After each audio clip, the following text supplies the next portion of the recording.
Disclaimer. The following is a what-if fan-fictional piece.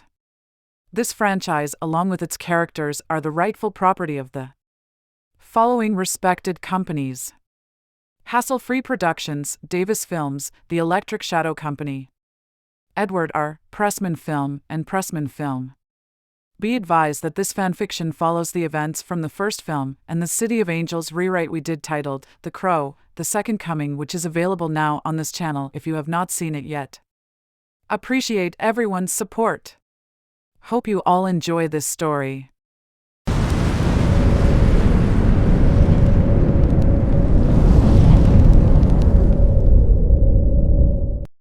It's been 2 years since the events of our painted warrior, Ash, who's living with the consequence from the selfless decision he made to his son, Danny. Ash had chosen to stay behind to save his love Sarah from the evil drug overlord known as Judah. Much like Sarah, Ash hasn't been sleeping well these days due to some dreams he's been having lately. The dreams start out with Sarah returning to the land of the living, but Ash doesn't know why. Then they take a dark turn when he's being haunted by the familiar entity that spoke to him through his son that's now taking the form of a crow constantly bugging him. What are you willing to do to be reunited with your true love, Ash? Anything. Whatever it takes to lift this curse. The heartbroken, guilt-ridden, tortured Ash responds. What if I told you that Sarah will return one day? That she has a mission she must accomplish? If this is an opportunity to make up for my decision, then I will do whatever is needed from me. You must help Sarah, but in a limited capacity. In order for us to lift your curse, you must surrender your gift and live the rest of your days as a mortal once again. Yes, I'll do it. Please, give me this one chance to make things right. Please. And with that, Ash wakes in his bed. Sarah? Ash shouts as he wakes. Later that night, which is Devil's Night, in an apartment complex downtown, Sarah's old friend, Grace, is enjoying a night with a young man who is actually her boyfriend named Steve. Grace, who is now 19, met Steve, who is 21, 10 months earlier, so their relationship is still in its infancy stages. The young couple had been living together for the last 6 months as Grace was back on the street beforehand, since Sarah was kidnapped by Judah's crew and murdered by the drug overlord himself. The couple was enjoying their time together, watching horror movies, on a cool October evening, when suddenly, a ruthless street gang break into their home. Hey! What are you crazy kids watching? One goon named Scythe, who is the leader of the gang, starts to torment the young couple. You know, we've been getting a lot of complaints about some loud noise. Yo! Damien! Get the boyfriend. Scythe orders another thug to grab Steve. Hey! Helga! Guard the door! He orders the only female goon in the gang. The two remaining thugs, Demon and Dragon, grab Grace. No, please!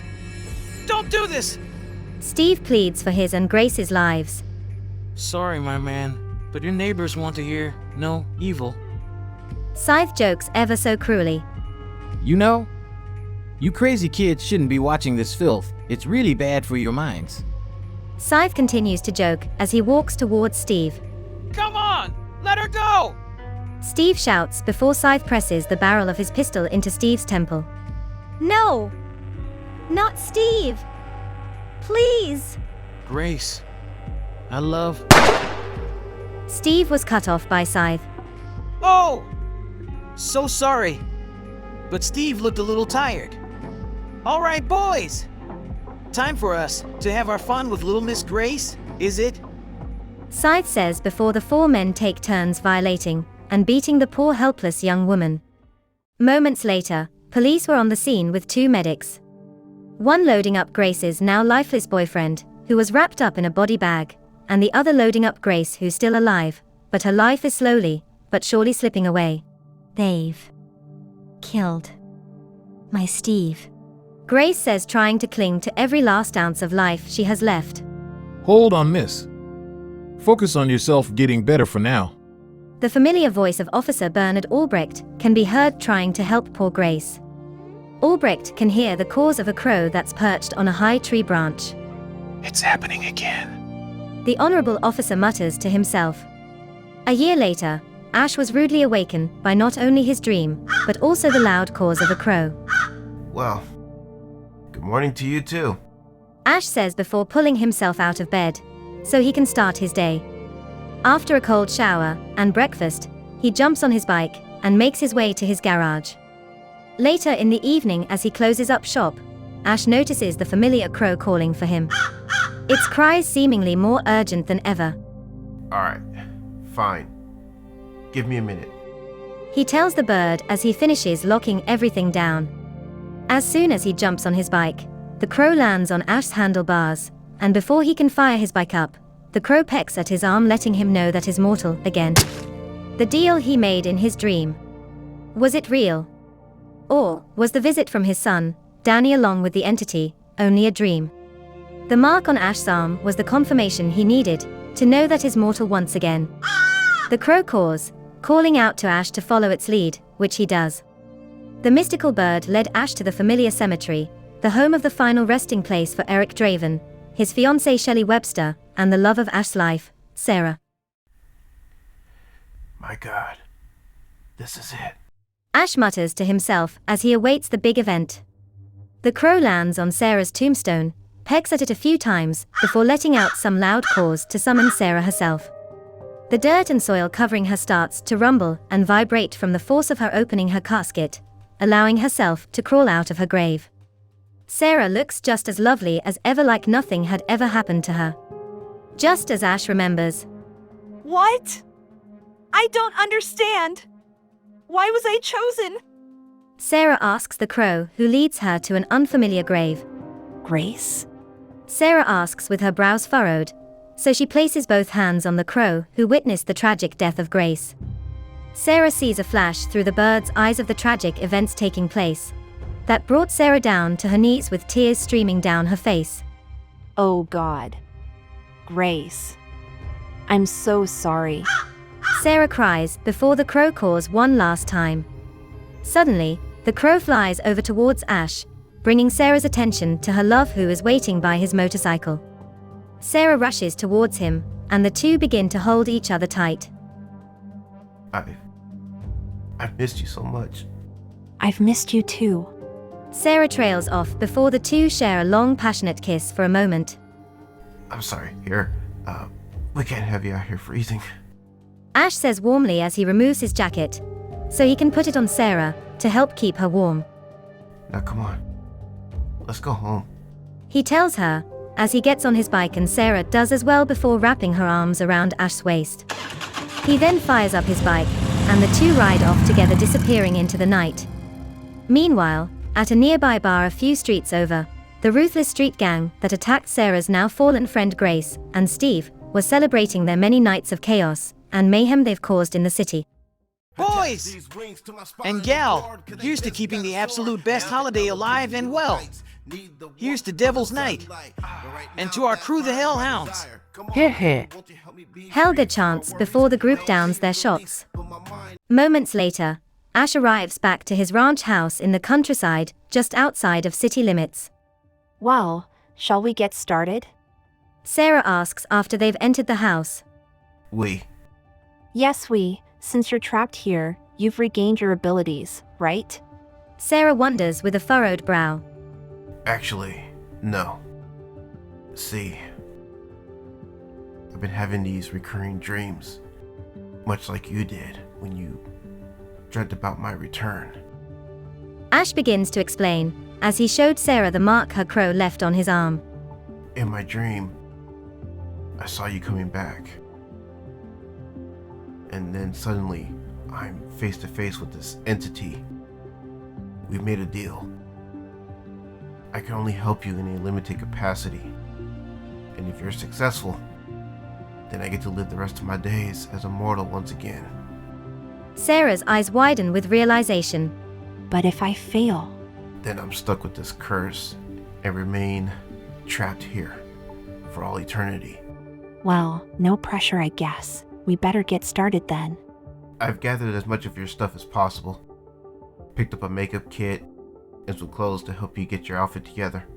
You'll find it all upstairs in the spare bedroom, right next door to Danny's room. Sarah makes her way up to the room, and after entering, she goes right for the closet. She pulls out a black tank top, a black leather jacket, then she makes her way to the dresser where she finds a pair of skin-tight black denim jeans and a pair of black knee-high socks. As she dresses, Ash enters the room. Here. You're gonna need these. He tells her as he shows her a box which she opens. Inside were a pair of black knee-high boots, and a black leather belt with a brush-finished buckle. Sarah, now in her full outfit, looks to Ash, who is still processing the fact that his love is back and with him in his home. So, what do you think? You look amazing. Still need one last thing. Ash says as he opens the bottom dresser drawer, and pulls out the new makeup kit he picked up for Sarah. Would you mind doing the honors this time? Sarah whispers to her love before taking a seat on the bed. It would be my honor. Ash responds as he opens the kit before pulling out the white foundation, which he begins to paint Sarah's face with. You know, it's so wonderful to have you back. Ash says as he goes for the black eyeshadow to paint the areas around Sarah's eyes to blend in her brows. But first things first. You have a mission to complete. A soul to avenge. He continues as he uses the lip liner to draw the 6 points. 2 pointing up from the brows, 2 pointing down from under her eyes, and the 2 exaggerated smiling points on both sides of her mouth. Ash then hands Sarah the black lipstick to top off her war paint. Sarah stands before a tall mirror that was standing next to the dresser, and after she finished applying the lipstick, she takes a moment to take in her new look before turning around to face Ash, who was blown away by his love's appearance. Whoa. He mutters as he shakes his head slightly. You look absolutely stunning. He finally manages to say, Thanks, we make one hell of a team. Now, let's get this show on the road. Ash nods in agreement and the two make their way back downstairs. Ash couldn't help but stare at the picture of him and his son Danny. He's very proud of you. Trust me, I know. Sarah tells him as she places a reassuring hand on his shoulder. Thank you. I really needed that. Ash says he turns to face Sarah before she pulls him in for a snug embrace, which Ash shares with her. After a moment, Ash leads Sarah to the garage where he surprises his painted warrior with her old car. However, it was almost unrecognizable. Hope you don't mind, but I had rebuilt her from the ground up. She's been tuned up and received a makeover. He informs Sarah as her eyes widen. My God, Ash. She's beautiful. Thank you. She says before planting a small kiss on his cheek, and Ash hands her the keys. After firing up the car, Sarah pulls out to the driveway where Ash was waiting. Well, happy hunting. Get those assholes hell, huh? He says to Sarah as her crow lands on the roof of the car, letting out some caws. And you watch your beak, my friend. Protect her at all costs, huh? Ash tells the bird as Sarah smiles at him warmly as he gives her a quick kiss on her head. See you when you get home, alright? Ash says as he backs away. Sounds good, babe. And with that, Sarah peels out of the driveway, onto the road, making her way to town with her crow flying overhead, keeping a watchful eye on her. The town was alive with activity as Sarah navigated her way through the streets, her crow flying overhead to guide her. The air was filled with the smell of street food and neon lights flashed in every direction. She spotted a strip club from a block away, its gaudy red sign illuminating the front entrance. Her crow perches on a no parking sign right outside, so Sarah parks her car right across the street. She waits for a moment or so, until she sees one of the Hellhound gang members walk out of the establishment. It was Demon who makes his way around into a nearby alleyway, so Sarah gets out of her car and starts to follow the goon as quietly as possible. Sarah takes to the shadows so she wouldn't be easily seen by the thug, although he seems to be really paranoid. Demon checks over his shoulder a few times, but finally relaxes and pulls out his phone to text his girlfriend. Oh, Demon! Sarah calls out, causing the poor fool to drop his phone, breaking the screen. Well, what? Who's there? Demon responds, and suddenly, he sees Sarah emerging from the shadows walking towards him. Who the hell are you supposed to be? The terrified goon asks as he tries to play tough. Sarah smirks and approaches him. I am your angel of death. Or some painted-up goth whore that works the corner? Demon jokes to help calm his nerves. I'm gonna need you to tell me a story about a man and a woman in an apartment 1 year ago. Sarah says with a cold, deadly tone. What are you talking about? I don't know nothing about that. Demon lies and quietly pulls out a knife. I think you do. Now tell me what you know. Look, baby, unless you're here to blow me, I suggest you kick rocks. Before you get hurt. Demon threatens, but Sarah stood her ground. Oh, I'm sorry. I didn't realize I was dealing with such a badass. Same badass who needed help from his crew to murder a young defenseless couple. Demon cuts Sarah off by stabbing her in the gut right above the navel. Sarah grabs Demon's wrist, turns around, and breaks his arm over her shoulder at the elbow joint, causing the bone to pierce through his flesh. Demon screams out in unbearable pain, before Sarah knocks him down to the ground with a swift punch to the face. Sarah then pulls Demon's knife out of her stomach, and the injured goon watches her stab wound instantly heal. The fuck are you? Demons cries out before Sarah steps on his broken arm. Okay, shithead, you better tell me who the rest of your little buddies are. Oh God. Okay.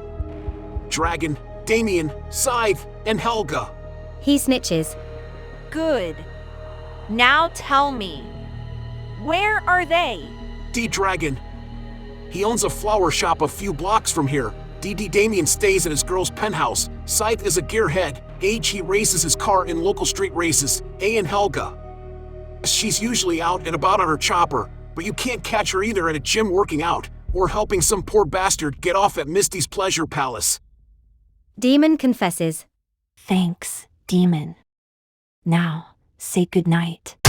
And with that, Sarah stabs Demon in the head with his own pocket knife, killing him instantly. She then pulls it out and wipes the blade off on Demon's shirt before pocketing it for safekeeping. Time to pay this dragon a little visit. She says to her crow, who perches on her shoulder as she stands up, brushing the dirt off her clothes. Sarah walks over to her car, and her crow flies over to the hood ready to lead the painted warrior of the night to their next target. Sarah's crow perches on a lamp post right outside of the flower shop, which is a front for the real business Dragon runs. The place was locked up for the night since it is late, but Sarah can see the thug counting his night's take, so she knocks on the door slowly. Yo, we close for the night. Dragon yells. Sarah knocks again, more aggressively this time. Fuck off, god bitch! Dragon shouts as he grabs his shotgun, before he slowly walks towards the door ever so cautiously. Suddenly, Sarah headbutts the glass door, shattering it to bits and shards. The fuck is wrong with you? Crazy bitch, you owe me a new fucking door. Dragon yells, but Sarah ignores him. Anyone ever tell you? It's rude to keep a girl waiting. Very funny, but I do have some shells to share with your ass. The frightened thug threatens while trying to plait tough, but Sarah sees right through the act. Sounds kinky. Give me your best shot, big boy. Sarah taunts as she spreads her arms out. With pleasure. Dragon says as he aims the shotgun, before taking his shot that hits Sarah right in her stomach, causing her to step back. Ouch. Sarah says before letting out a sinister laugh, as her gunshot wound heals instantly before the terrified dragon's eyes. Oh shit! What the fuck? Are you? Your angel of death. She answers so coldly as she pulls out her pocket knife before flicking the blade out. Dragon tries to run, but she's too fast, and she easily catches up to him. Sarah notices a tall mirror on the wall behind the register where Dragon was counting his money. The mirror looked off, so Sarah throws the punk right towards it, causing him to crash right through, only to expose a secret drug lab. Sarah has a vision flash before her eyes. She relives the time when Judah had her at his penthouse, locked up in chains and shackles. What are you cooking up here, Dragon? Sarah asks the injured goon, who's now covered in cuts from the shattered glass. Sarah checks Dragon's pockets and finds a lighter. This could be useful. You don't mind if I borrow this, do you? The painted warrior asks sarcastically, as she noticed some jerry cans. Sarah dumps one of the cans that was filled with gasoline all over the floor of the lab. What kind of dragon doesn't breathe fire? Sarah asks as she steps out of the lab. Say hi to Demon for me. She says before tossing the lighter into the small puddle of gasoline. There's a loud whoosh, and the fire engulfs the lab instantly, filling the air with a sickening smell. Sarah watches the fire consume the lab, her crow perched on her shoulder the whole time. The fire spreads quickly, and soon the entire flower shop is engulfed in flames. The painted Avenger makes her way back towards her car, but as soon as she reaches it, Freeze! Sarah was stopped dead in her tracks by a familiar voice. Hands up! Now, turn around, slowly. After doing what she was told, Sarah's eyes widen with surprise when she recognizes the police officer, who's aiming his pistol at her. My God. Albrecht? Is that you? She asks, and Albrecht gives her a confused look. How do you know my name? Remember Mickey's hot dog stand? No onions? Albrecht says with realization in his tone along with stunned look mixed with disbelief on his face. They make you fart big time. Sarah responds with a warm smile. Sarah? My God. You mean to tell me that? That you're just like Eric? Officer Albrecht asks as he lowers his pistol. Yes. Sarah nods. Okay, I know. I can't stop you. Go on. Get out of here. Before my squad arrives. Thank you. I promise we'll catch up later. Sarah reassures him as she gets into her car. Her crow perches on the dashboard. Think we should call it a night, my friend. Those goons aren't going anywhere anytime soon. Sarah's crow caws in agreement as they make their way back home to the ranch house where Ash is waiting. After entering the house, Sarah makes her way upstairs and to Ash's room where she sees her love lying in bed, sleeping soundly. He looks so peaceful, probably having the best sleep he's ever had. Sarah washes up and changes into her evening wear, then carefully gets into Ash's bed trying not to disturb him. She lays on her side so she can face the former painted warrior. She gently places a hand on his cheek and rubs it with her thumb. Suddenly, Ash's eyes flutter open and he flashes a warm smile at Sarah. Sorry, didn't mean to wake you. It's okay. I'm just glad to see you. Any dreams? Other than the one I see in front of me that came true. No. Come here. Sarah invites him to nuzzle into her neck, and Ash does so. I missed you. He whispers before kissing her neck. I missed you too. So much. Sarah replies, her voice barely audible.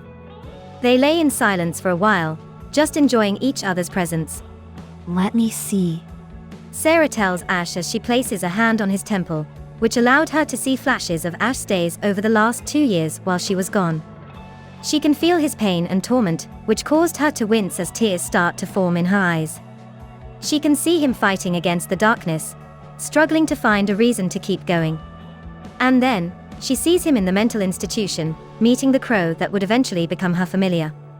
She also sees the recurring dream he had of her return, which leads into the point where the entity meets with Ash to make the deal with him. Sarah can feel Ash's emotions swirling around her, a mix of anger, pain, fear, and determination. Oh, sweetie. You poor thing. I'm here now. We're together again. She kisses him softly, trying to reassure him that everything is going to be all right. After a moment, Ash shows Sarah the ring she gave him before she crossed over. Forever. She mutters as her love puts the ring on her finger. Forever. Ash? You were going to tell me something before my time came. Would you mind telling me now, please? Sure. I love you. And I love you too. So much. Sarah whispers before kissing him tenderly. They lay in each other's arms for the rest of the night, their hearts beating as one, feeling the warmth of their souls intertwined. The next morning, Sarah wakes and sees that Ash is not in their bed. However, she can smell eggs and bacon cooking from the kitchen. So she makes her way down to the kitchen, where Ash was pleasantly surprised to see his love. Oh, hey. Good morning, beautiful. How would you like your eggs? Ash asked as he turned to face her. Over easy, please. With some of that bacon you were cooking up. She responded with a warm smile. Ash chuckled and proceeded to make her eggs and bacon as she sat at the table, watching him cook, and he appears to be in such good spirits since Sarah's return. You know, it's funny. Ash began as he placed her plate in front of her. When I was in that place, in my dream, I dreamt about you quite often. I would dream that we were together. Sometimes I would dream of us being apart. But something always told me that you were out there somewhere, and that we would find each other again. That was the one thing that really kept me going. Sarah smiled at him as he sat down across from her. Oh, Ash. I'm so glad we're together now. She said, taking his hand in hers. So, how was your first night out? Did you find any of the idiots that were involved?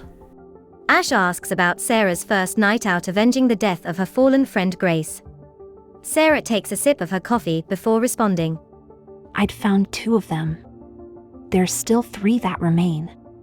Maybe 4 actually, as there's usually a mastermind behind these things. Ash looks concerned.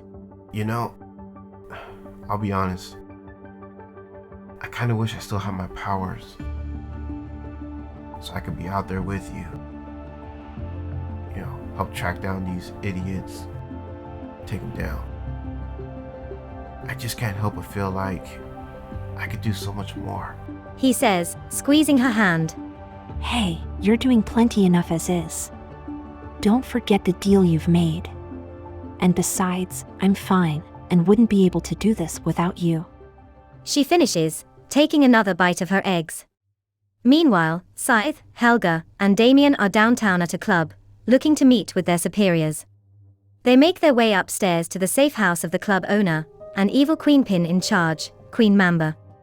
Scythe knocks on the door at the top of the stairs, which was opened by a beautiful statuesque Spanish woman, who couldn't help but eye Scythe's toned body. Hey Scythe. The Queen's been expecting you. She says with a sultry voice, leading them into a dimly lit room filled with expensive leather furniture and a large, round conference table. Queen Mamba sits at the head of the table, looking every bit the part of a ruthless criminal mastermind. Mamba is a rather imposing figure, who stands at an impressive 6 feet 2 inches tall with a muscular build. Her long black hair is pulled back into a tight ponytail, revealing piercing green eyes that seem to miss nothing. She's dressed in a form-fitting black dress that hugs her curves and shows off her long, toned legs, with a matching short form-fitting halter top that reveals just enough cleavage to be alluring. She looks up at Scythe, Helga, and Damien, and motions for them to take a seat as her muscle and boyfriend Stone pulls up a seat next to her. So, lady and gentlemen. First off, I appreciate you all arriving in such a timely fashion. Now I understand you all have something that concerns our family, so let's get right into it. What do you have for me, Scythe? Last night, we've lost 2 of our crew, Demon and Dragon, and our lab in the process. It's not looking good, boss. There's a new player in town who's got some sort of connection to the US, and they're cleaning house. Queen Mamba narrows her eyes. I see. Well, we can't have that, can we? Some amateur thinking they are actually a threat to our operations. I want to know everything about this newcomer. Leave no stone unturned. Speaking of stone, baby, you've said there was a report of a grave being dug up and emptied, yes? That's correct, love. Would you be a dear and look into that? I'll head down to the cemetery and check out the plot. Stone agrees, standing up from his seat. Excellent. Now, Helga, Damien, I want you two to assist Scythe in finding this newcomer. Scythe, do not hesitate to call upon me if you need any resources or have any new updates on our new playmate, understood? Absolutely, my queen. Bet on it. Moments later, at the cemetery, Sarah and Ash are gathered together paying their respects to Sarah's fallen friends, Eric Draven and Shelley Webster. I miss you guys so much. I'm sure they miss you too, love. Ash reassures her as he wraps his arm around the Lady Avenger's shoulders. Sarah then tilts her head into Ash's neck, feeling a single tear escape her eye. I wish I could have been as great a protector to Grace as they were to me. Hey now, you've done all you could. Don't beat yourself up. Ash replies softly, wiping the tear from her cheek. I'm willing to bet that Grace is grateful for all you've done for her.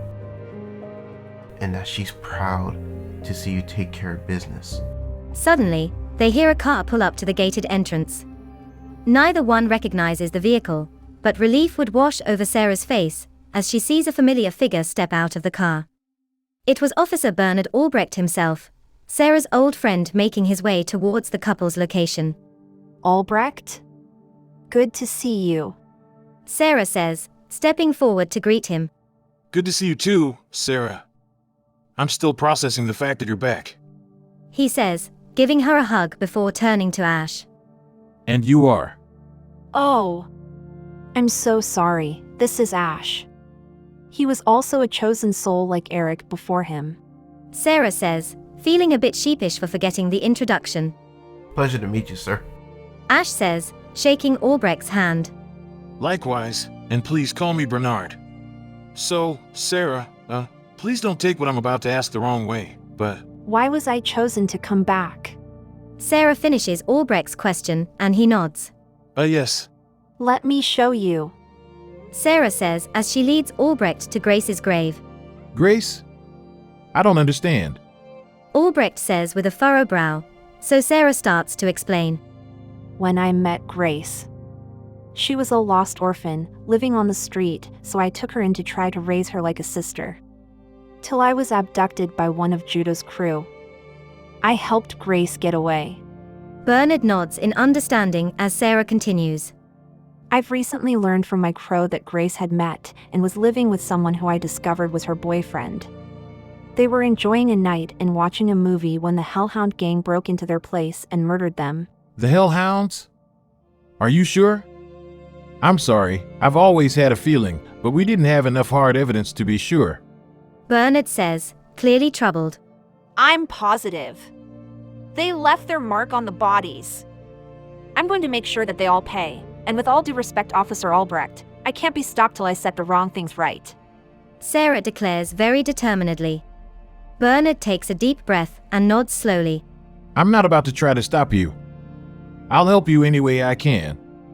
But I want you to promise me one thing. What's that? Promise me that when this is all over, that you'll find a new life, somewhere safe and happy. And leave this kind of life behind. He urges, and with that, Sarah looks over at Ash.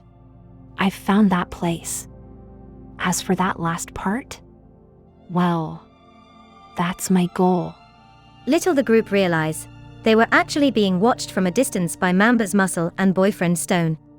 He was taking pics with his phone. He sees the group stopping over at Sarah's empty grave before they took their leave. A moment after the group's departure, Stone makes his way to Sarah's grave, so he snaps a few pics of it before calling his queen. Hey baby, what you got for me? I think I found our Avenger, my love. He replies, sending her all the pics he took. Minutes later, Sarah and Ash arrived back at their home base. As Sarah notices Ash staring at a picture of him with his Danny. I just miss him so much. He knows you love him, and that's what matters. And I have to thank you as well, Ash. I'd be lost without you. The two share a warm and snug embrace before sharing some soft and gentle kisses that lead to longer and more passionate kisses. Sarah then leads Ash to their bedroom, where they remove each other's coats before picking up from where they left off. Their hot and heavy exchange lead into their love-making, as they share their bodies and souls in a way that only they can understand. Meanwhile, Mamba and Stone are looking at the pictures of Sarah and Ash together at the grave, a smirk forming on Mamba's lips. So, our target has a friend. Interesting. She purrs, running her fingers through Stone's hair. I'm sure we can use that to our advantage. Now, if she's the one who came out of this grave, then that means she has a magical crow as well. She continues, already formulating a plan. If we can get to her little boyfriend, then sure enough that little bird of hers will follow. What's the deal with the bird? Legend has it that the crow can bring souls back to life and grant them power beyond belief. In fact, now that I really look at these pictures, I recognize that man from the Day of the Dead show a couple of years ago. A drug overlord named Judah beat him within an inch of his life before a woman was killed due to her interference. Mamba's eyes widen with realization. That's her! She exclaims, pointing at a picture of Sarah. That's the girl who saved him. She looks over at Stone. We found our target. Meanwhile, back at the ranch house, Ash and Sarah were lying in bed, in each other's arms, appreciating the moment together. I have to tell you something. What's that? He asks, sensing that it's something important. That moment we just had. I had foreseen it before my time came. I saw us together like that, and it was the most beautiful vision I could have imagined. She says, tears beginning to well up in her eyes. I'm so glad I was able to come back and find you, to be with you again. She continues, wiping the tears away. And I'm glad you were there to help me. You've given so much. And I just want you to know that I appreciate you. Sarah reaches up and tenderly caresses Ash's cheek. I'm not going anywhere. That is, not unless you want me to. Ash reassures Sarah, takes her hand in his and squeezes it gently. The sun had finally set, and Sarah's crow perches on the windowsill, letting out some loud caws, which means Sarah has to prepare to hunt down the rest of the Hellhound gang. Okay, I know. Sarah tells the bird before looking back at Ash. I'm sorry, love. But you know the deal. I have to find the rest of them. I have to complete my mission. I know. Ash says before giving Sarah a soft, gentle kiss. I have to take care of something at the shop anyway. Sarah is suited up with her war paint on and all. She fires up her car and peels out of the driveway. Her crow leads the way into town. It's not long before they find the next Hellhound goon. Sarah parks her car a few blocks away and slips into an alley, the crow gliding silently above her. She approaches a gym, her senses on high alert. It appears Helga is inside all by herself. Sarah walks in and sneaks up to Helga, who was running on treadmill. The painted Avenger grabs the lady goon by her ankle, causing Helga to trip on the machine, banging her head on the control panel before getting launched off by the speed of the tread. Bet you wish you weren't guarding that door, don't you, Helga? Bitch. I don't know what you're talking about. Helga tries to play dumb as she tries to recover, but she sustained some minor injuries. Hey. Bitch, you done fucked up. The owner of the gym shouts as he tries to attack Sarah with a steel baseball bat, but Sarah managed to get a hold of the weapon before knocking the man out with it. Helga tried to limp out, but Sarah was too quick, so she swings the ball bat hard into Helga's kneecap, making her scream in agony. Now, I want to know, who's in charge of you little shitheads? Sarah demands as Helga writhes in pain on the floor. Mamba, Queen Mamba. And her man, Stone. Helga finally manages to get out through gritted teeth. Satisfied with the answer, Sarah stands up, dusts herself off, and takes her crow out for a little flight around the gym before she delivers the death blow to Helga. She swings the steel bat at Helga's head, caving it in with one mighty blow. Sarah's crow perches on her shoulder. Only 2 left before we go after Queen Mamba and Stone, my friend. The painted warrior tells her bird as they head back to Sarah's car. Meanwhile, on the other end of town, Ash was hard at work on a classic muscle car he had just picked up for himself at his garage. He was suddenly interrupted by the arrival of Stone and Damien, who Ash is unfamiliar with, thinking they must be paying customers. Gentlemen, can I help? Stone cuts Ash off with a devastating knockout punch to the face. Are you sure we can't just finish him off? You've heard Mamba's orders. She wants him alive.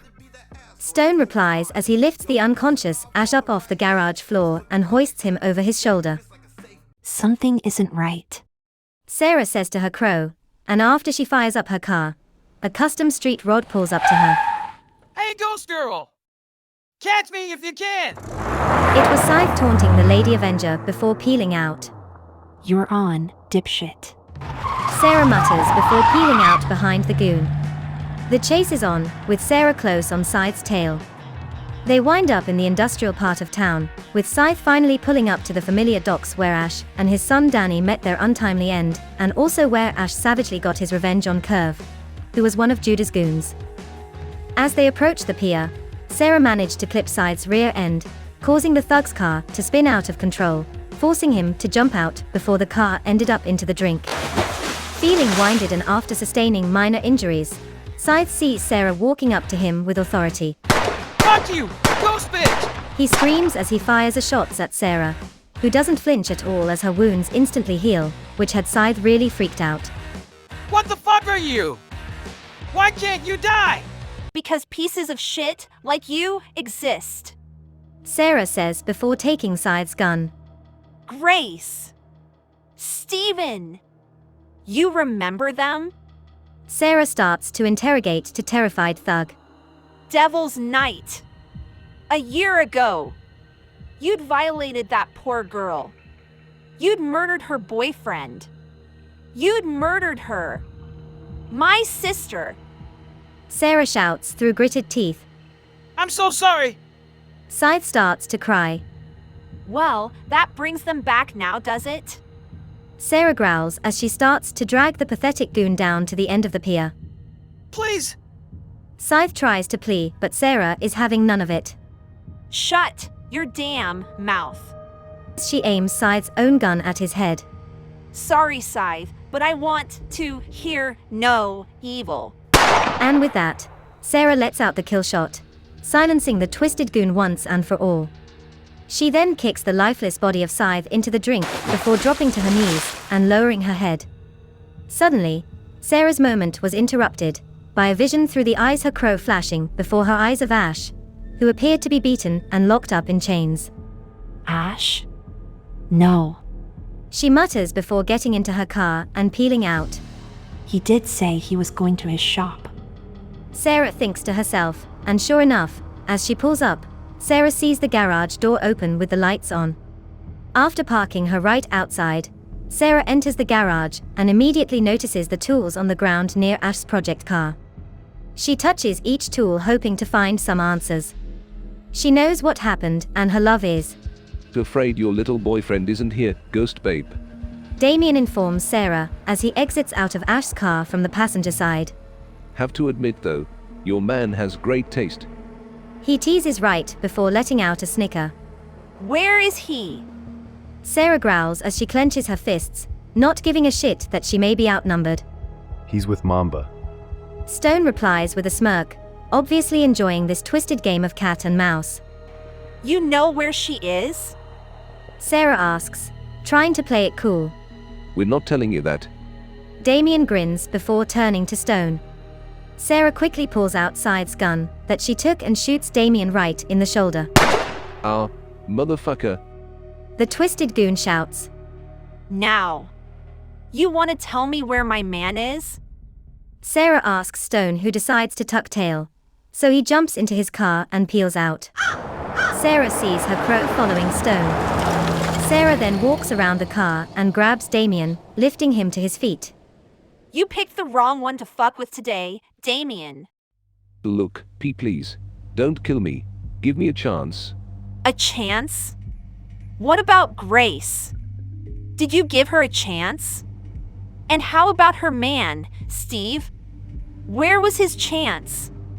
Sarah growls as she presses the barrel of the pistol into Damien's temple. Eye for an eye, motherfucker. You are going to die. Sarah says, before letting out the kill shot into Damien's temple, killing him instantly. With 5 down, she turns her attention to finding Mamba and Stone, who have Ash captive at their lair. As she approaches the club, Sarah realizes there's going to be a bunch of goons waiting inside ready to ambush her, so she pulls out her pistol she took from Scythe. Meanwhile, Sarah's crow was able to fly into an open window and land nearby Ash, who comes to. Where am I? You, quick, get out of here. He tries to warn the bird, but it was too late. Stone managed to close the window, trapping the poor bird inside. The crow starts flying laps around looking for another exit, any exit. Sarah finally enters the club with her gun ready, and surely enough, there were a bunch ready with their firearms. You're all going to die. Sarah warns, but they don't seem to care. They all fire at her at once, but Sarah, being the invulnerable warrior she is, took all their shots till every last goon in the room were empty on ammo. Sarah takes her pistol and lets out round after round till her clip was cleaned out. She managed to snuff out half the goons in the room, and had to snuff out the rest with her switchblade she took from Demon. Meanwhile, Sarah's crow had finally exhausted itself, so Mamba was able to pick up the bird and put it in a small mobile pet carrier for safekeeping. Sarah kicks the door to their upstairs safe house. Mamba! So, you're her, huh? The ghost girl who killed off my hellhounds. Well, we'll have our time soon enough, because here's the deal. Mamba starts as she pulls out her pistol. You're gonna take care of your man, for one. The evil Queenpin says as she fires a shot at Ash, but it doesn't kill him. And two, I have your bird. Oh, Stone? Be a dear by keeping our guests entertained, thanks baby. Mamba winks at her man before taking her leave. Wait, what? Stone shouts, feeling confused and betrayed. How do you want to die, Stone? Wait, first off, I have the keys to your man's chains, so let me at least do this solid for you two. Stone unlocks Ash's chains, freeing him. Ash, baby, are you okay? Sarah checks on him, inspecting his shot he took. Yeah, I'm fine. She only grazed me. Good, because I'm gonna need you to help take her down. Sarah turns to Stone, who's still confused, taking Stone's gun from his holster. Well, suppose I do deserve my fate, but before you do me in, you're gonna need this. Stone says as he walks over to a weapons cabinet. He pulls out an old-fashioned battle axe and hands it over to Sarah. Appreciate the change of heart, Stone. But it doesn't change anything. Sarah informs the big man. I know, and I'm prepared. Stone responds as he drops down to his knees, ready to accept his fate. Sarah aims her pistol at Stone's forehead, before letting out the death blow that kills him instantly. Minutes later, Mamba had arrived at the old church, and with the pet carrier set down on the altar, she pulls out the tired crow, who tries to flap its wings to take flight, but lacking the strength to lift itself up. While pinning the bird down with one hand, Mamba pulls out her pistol and presses the barrel into the bird's chest. Mamba fires the death blow into the bird, killing it instantly, and she starts to drink the blood from the bird's lifeless corpse, remembering what Judah told Ash when he stole the Painted Warrior's powers. Much like Ash, Sarah was able to feel the killing blow, although it wasn't enough to kill her. Oh God! Sarah? Ash shouts. He knows what just happened. He remembers what Judah did to his crow, and him as well.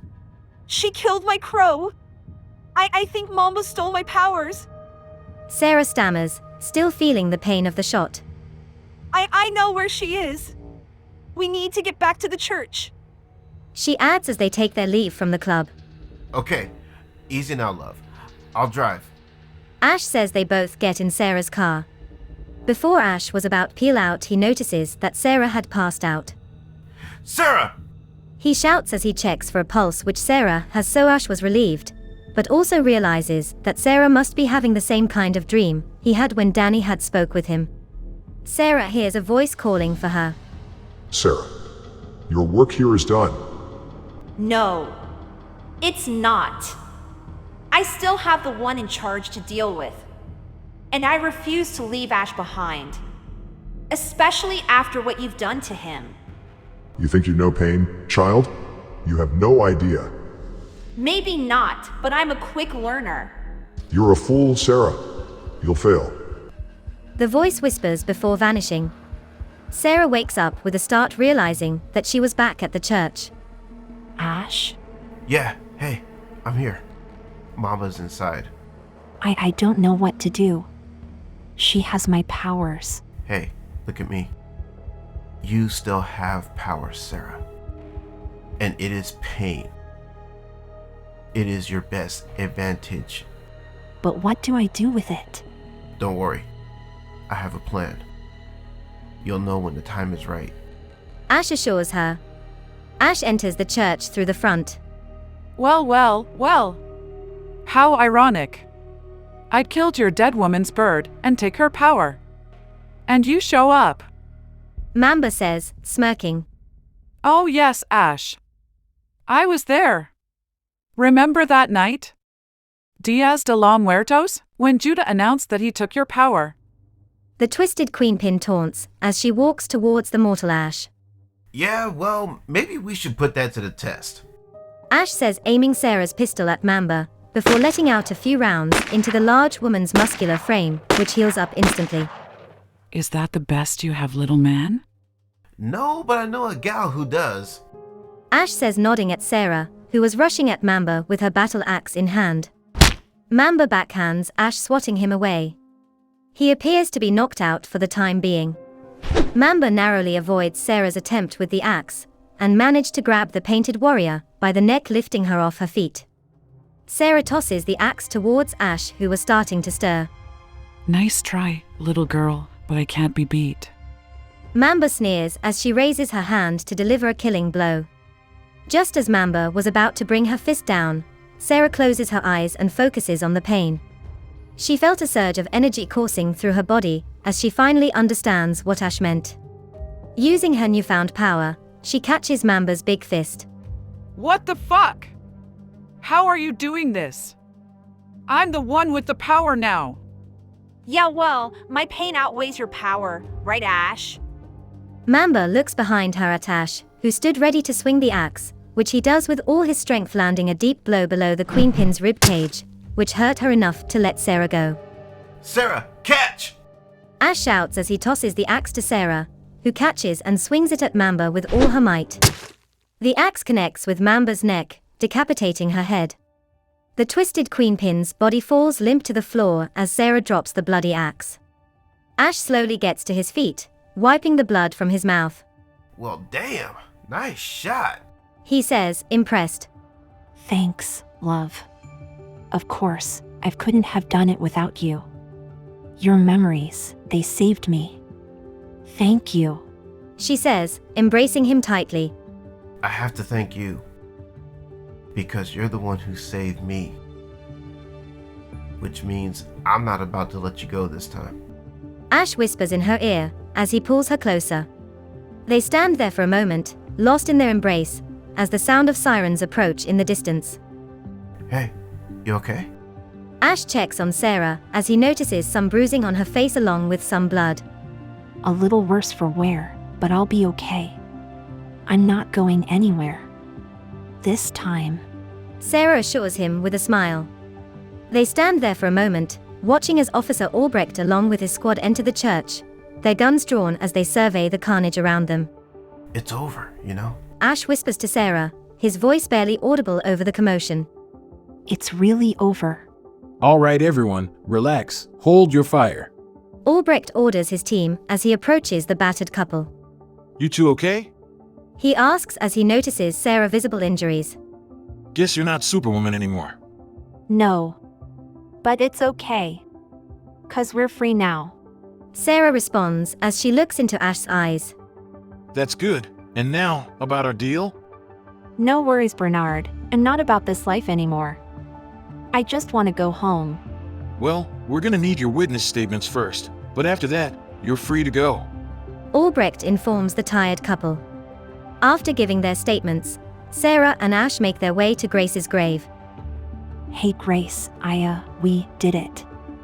We took care of those lapdogs. I miss you. You'll always be my little sister.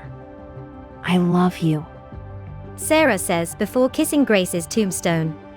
Before making their exit, the two former painted warriors stopped by Sarah's two friends, Eric Draven and Shelley Webster's graves to pay their respects. Hey guys, I miss you both so much. Hope I made you proud. Sarah says before kissing both tombstones. Come on, love. It's time to go home. Ash says with a warm smile. The beautiful couple hit the road in Sarah's car, with Sarah resting her head on Ash, who has his arm wrapped around her shoulders as he drives. Sarah looks at her ring, remembering everything they've been through since they've met on the night of Ash's return. Forever. Sarah tells her love. Forever. Ash repeats before kissing Sarah on her head. The two are living proof that when two people truly love each other, nothing can ever keep them apart. Nothing. Sometimes, true love is indeed much stronger than death. Hey yo, baby, won't you help me? Help me escape. 'Cause I need to get away.